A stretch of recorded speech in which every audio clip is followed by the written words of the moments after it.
What you're about to hear is the classified testimony of Commander Zek'thara of the Hegemony fleet, the only survivor of humanity's first real war.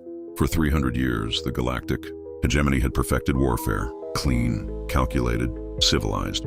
They had rules, protocols, honor, codes that every species respected. But humans don't fight wars. They wage something far more terrifying. This is the story of why the phrase human warfare became synonymous with nightmares across 47 star systems, and why even now, 20 years later, Zek'thara still wakes up screaming one word: humans. Commander Zek'thara of the Hegemony Third Fleet was, by all accounts, the perfect military officer.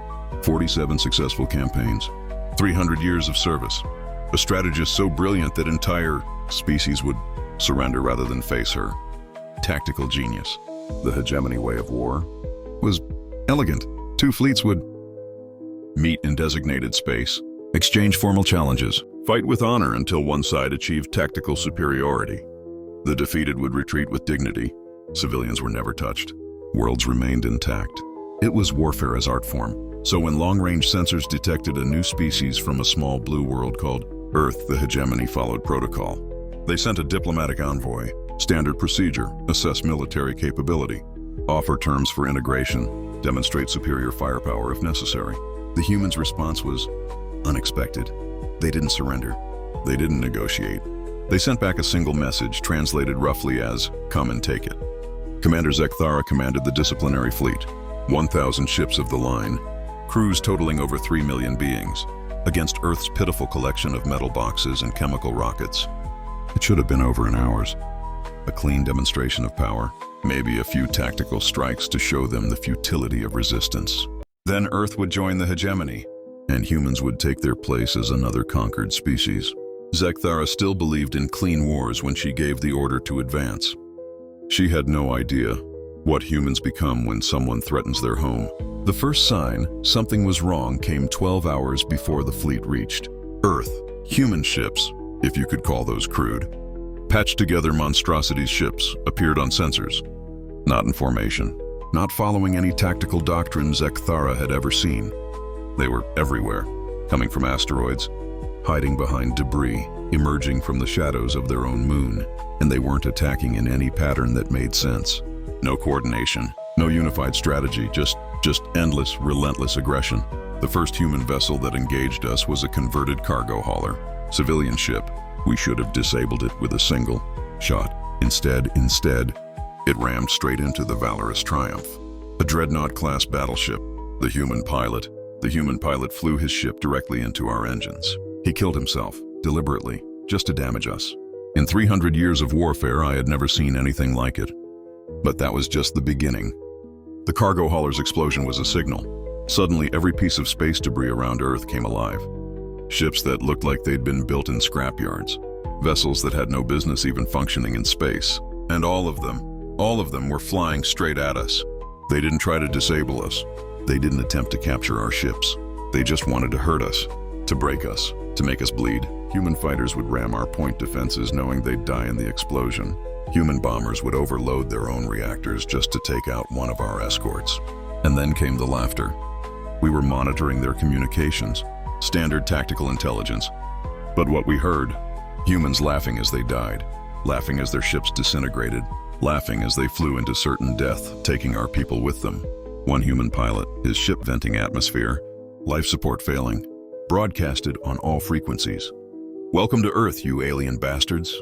Hope you brought body bags." He was dying. His ship was coming apart around him, and he was enjoying it. That's when Commander Zek'thara realized the truth.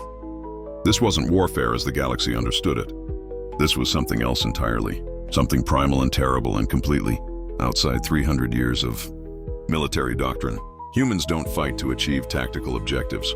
They fight to destroy their enemies, completely, utterly.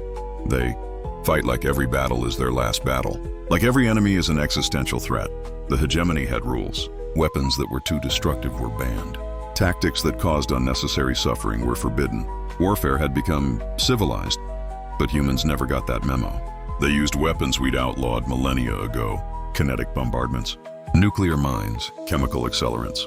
They turned their own atmosphere into a weapon, using gravity wells to slingshot debris at our formations.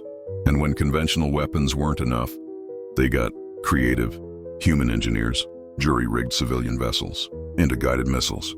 They turned asteroids into weapons. They used their own satellites as improvised bombs. But the worst part, the absolutely worst part, was that they were improvising, making it up as they went along. Every attack was different. Every strategy was adapted on the fly. We couldn't predict them because they didn't even know what they were going to do next. And through it all, they kept broadcasting. Human voices crackling through space, shouting things like, "Remember the Alamo," and "Death before dishonor." And for our children, names and places that meant nothing to us but seemed to drive them into absolute fury. Commander, Zek'thara's fleet was the most advanced military force in galactic history. Superior numbers, superior technology, superior training. By every metric that mattered, they should have swept humanity aside in hours. 18 hours later, Zek'thara was the only survivor. In her testimony to the Hegemony Council, she tried to explain what she had learned about humanity, about what they become when you threaten their home. "They don't fight wars," she said. "They fight for survival." Every human in that battle believed their entire species would die if they failed. So they didn't fight like soldiers. They fought like parents protecting their children, like cornered animals with nothing left to lose. We came to conquer them. But humans don't get conquered, they get angry. And an angry human is the most dangerous thing in the universe. The Hegemony had perfected warfare between civilizations. But humans weren't fighting as a civilization. They were fighting as individuals, as families, as tribes. Every single human pilot wasn't just defending Earth. They were defending their children's future, their loved ones, their way of life. That's why they fought so viciously. That's why they laughed as they died. That's why they turned their own bodies into weapons. Because to them, defeat wasn't just military failure, it was the end of everything they had ever loved. 20 years have passed since the Battle of Earth. The Hegemony never returned. Word spread quietly through the galaxy. Leave the humans alone. Not because they couldn't be beaten, but because the cost of beating them would destroy everything the galaxy had built. Because humans don't just fight wars, they fight for their existence. And a species fighting for its existence will do absolutely anything to survive. Commander Zek'thara now serves as a military advisor. Her job is simple: identify any potential conflict with human space and prevent it at all costs. She tells young officers, humans seem primitive, chaotic, emotional. They are all of those things. But they are also the most dangerous species in the galaxy, not because of their technology, not because of their numbers, but because they care so deeply about each other that they will die, gladly, laughingly, triumphantly, to protect what they love. Never threaten a human's family, never attack a human's home, because humans in war don't follow rules.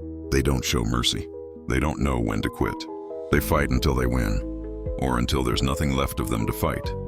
And that is the terrifying truth about humans in war. Commander Zek'thara's testimony became classified immediately. Too dangerous for public consumption. Too terrifying for most species to accept. But we know the truth, don't we? When pushed to the brink, humans don't just fight. They become something more. Something that chooses love over life, defiance over defeat, hope over fear. What do you think made humans so terrifying to an advanced galactic civilization? Was it our unpredictability? Our willingness to sacrifice everything for those we love, or simply our refusal to go quietly into the night? Let me know in the comments what you think makes humanity's fighting spirit so unique. And if this story of human determination inspired you, subscribe for more tales of why the galaxy learned to respect Earth's children.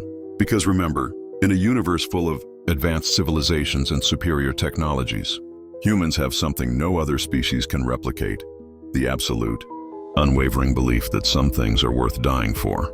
And that belief makes us unstoppable.